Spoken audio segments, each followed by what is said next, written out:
Você sabe o que você não pode deixar de analisar em um fundo imobiliário ou em um REIT? Então fica nessa aula que é exatamente nela que eu vou falar isso para vocês.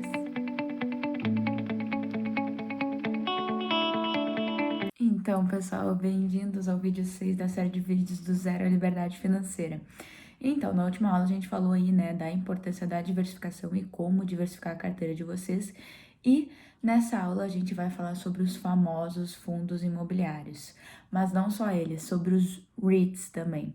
Os REITs são os Real Estate Investment Trusts, para quem não sabe, são os FIs americanos aí. Mas para começar, vamos falar o que são os REITs e os fundos imobiliários.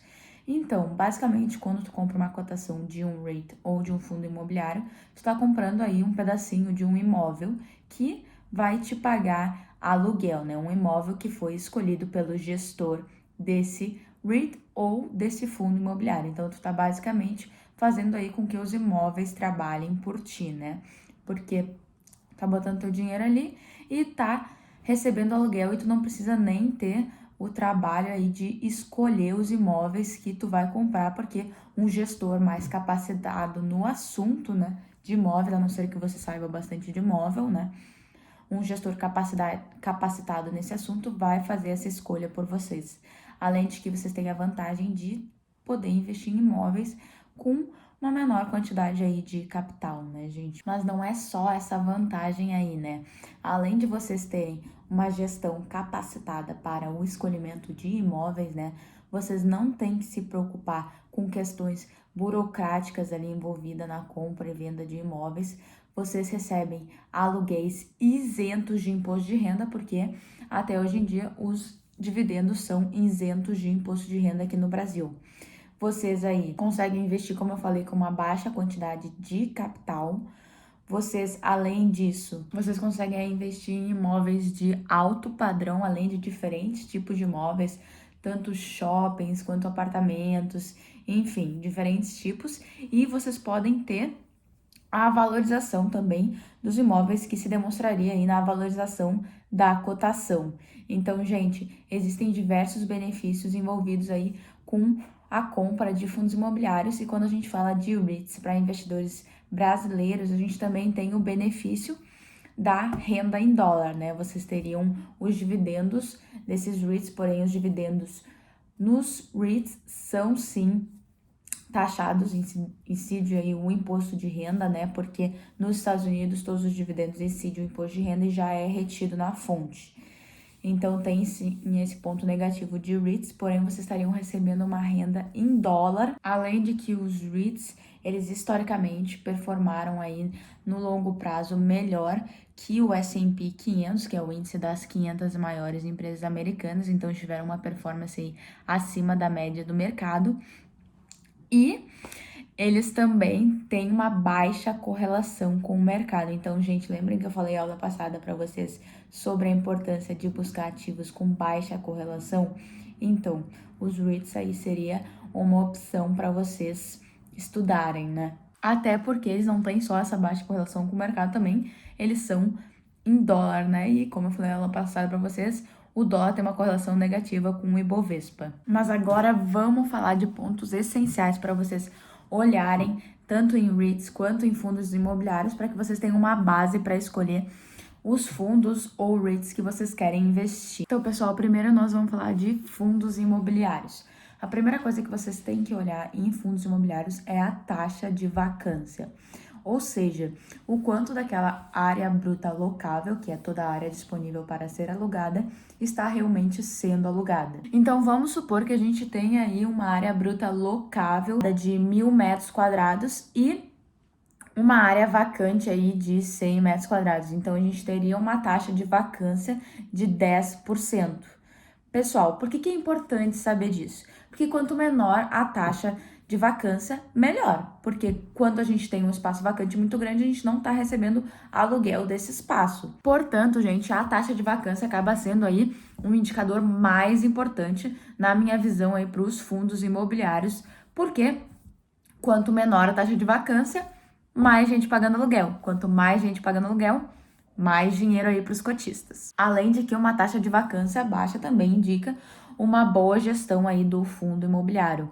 Mas, gente, não adianta só vocês olharem a taxa de vacância num determinado momento, por exemplo, no mês de abril de 2020, mas é importante vocês olharem o histórico dessa taxa de vacância, porque aí vocês vão ter uma média dessa taxa e não só exatamente no mês que vocês estão olhando, até porque o presente pode ser aí um ponto anormal nessa taxa de vacância, até porque a gente está passando por um momento de coronavírus, né? Então é normal que talvez essa taxa de vacância agora, nesses meses, esteja um pouquinho maior. Então é sempre bom analisar o histórico dessa taxa. E, gente, para encontrar todos esses dados que eu vou falar sobre fundos imobiliários nessa aula, simplesmente vocês entrarem no Funds Explorer.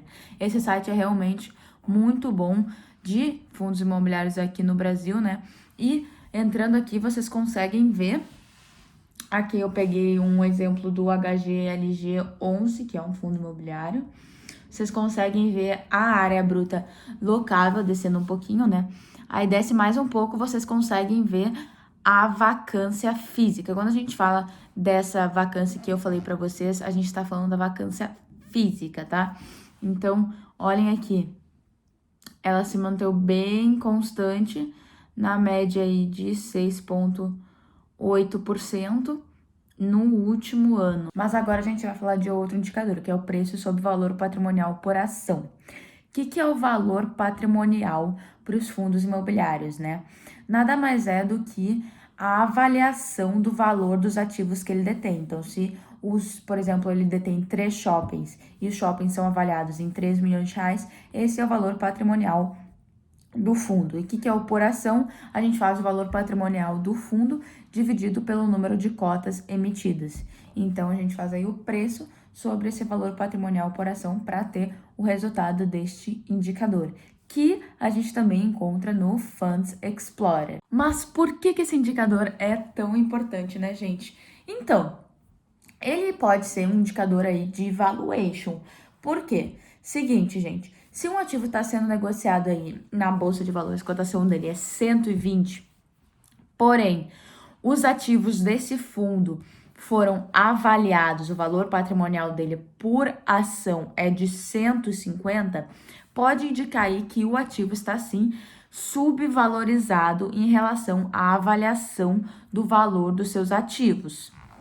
Então, pode indicar aí que o ativo está, então, barato. Porém, também pode indicar que o fundo está com alguns problemas estruturais ou pontuais. Então, é uma coisa que a gente tem que realmente fazer uma avaliação mais profunda. Então, pessoal, nunca veja os indicadores isoladamente, né? Mas vamos lá, vamos para o próximo. É o Dividend Yield, que é basicamente o percentual que tu recebe sobre o que tu pagou.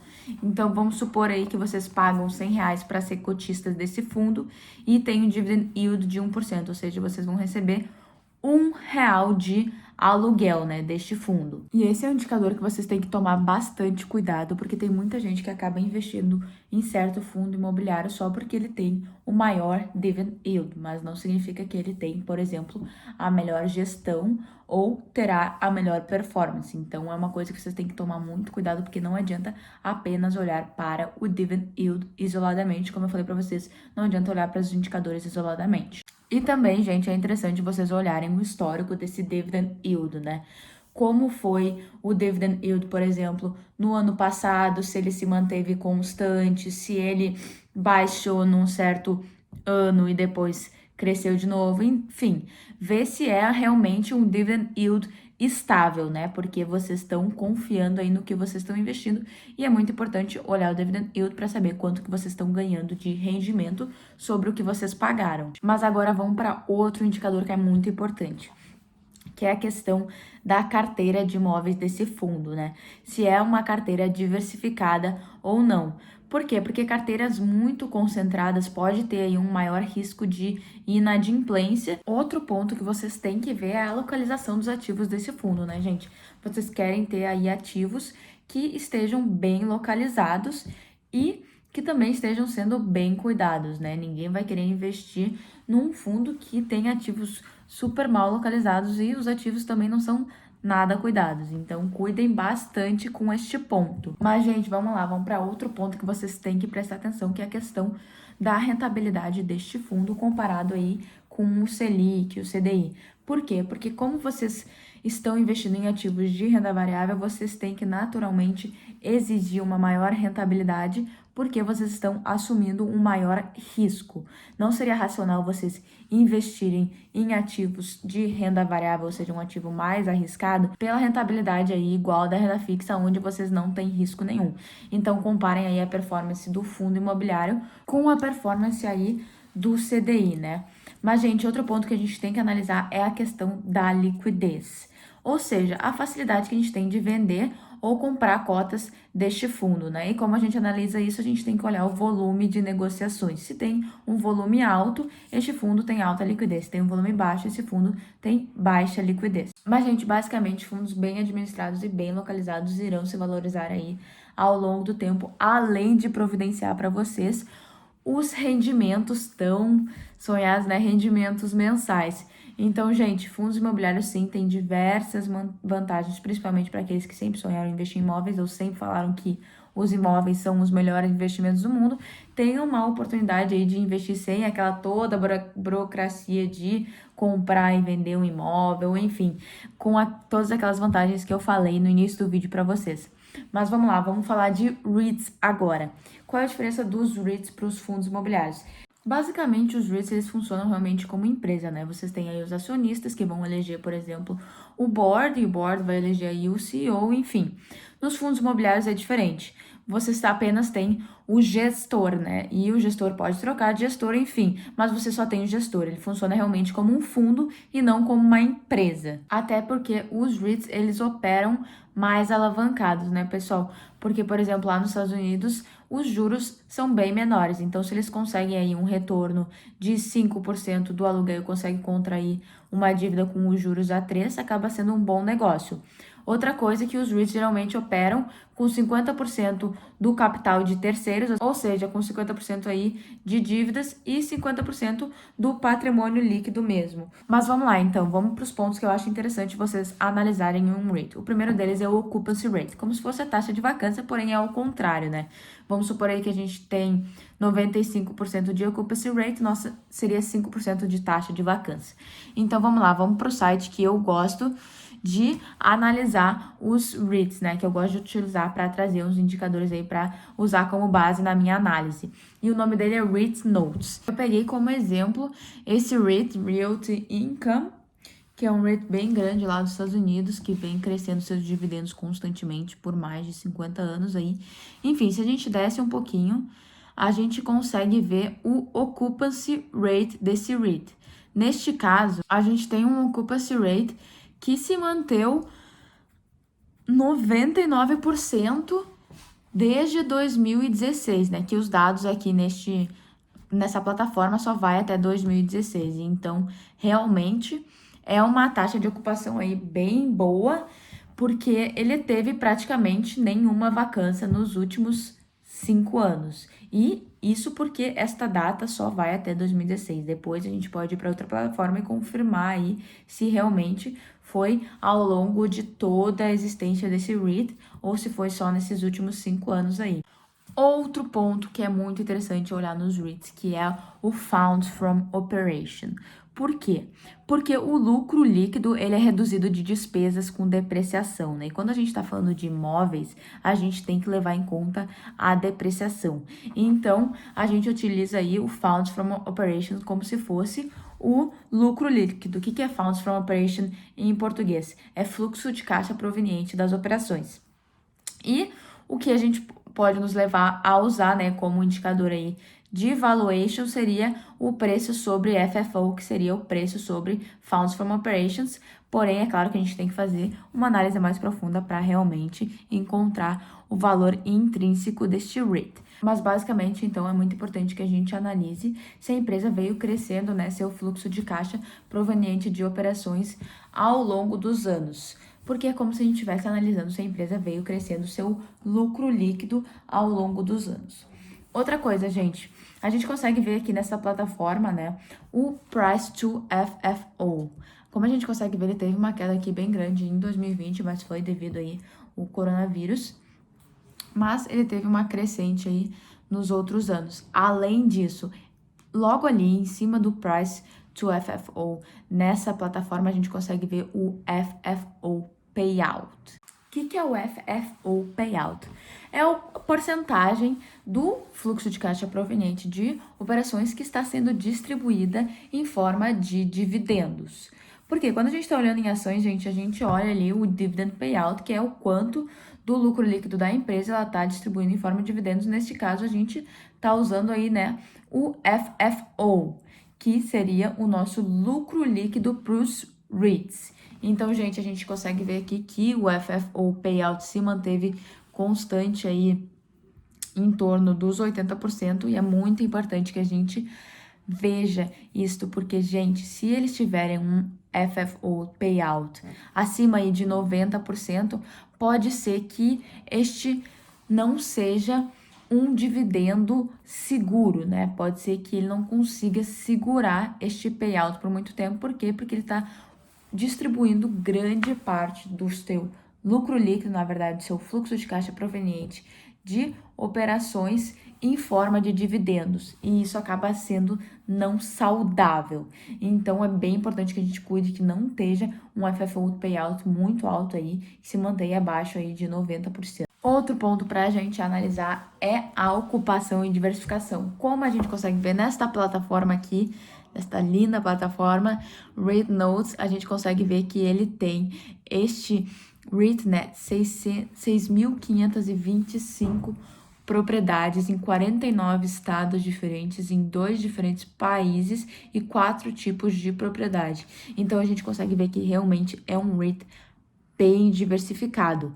Então isso é muito importante, porque caso aconteça alguma coisa com essas propriedades, elas não impactariam tanto na receita do REIT, porque ele tem uma diversificação aí. Gente, esse REIT, por exemplo, ele teve aí uma queda das suas propriedades relacionadas aí com academias e cinema, né? Como ficou fechado agora no coronavírus, essas propriedades, grande parte delas não pagou aluguel ou atrasou o aluguel.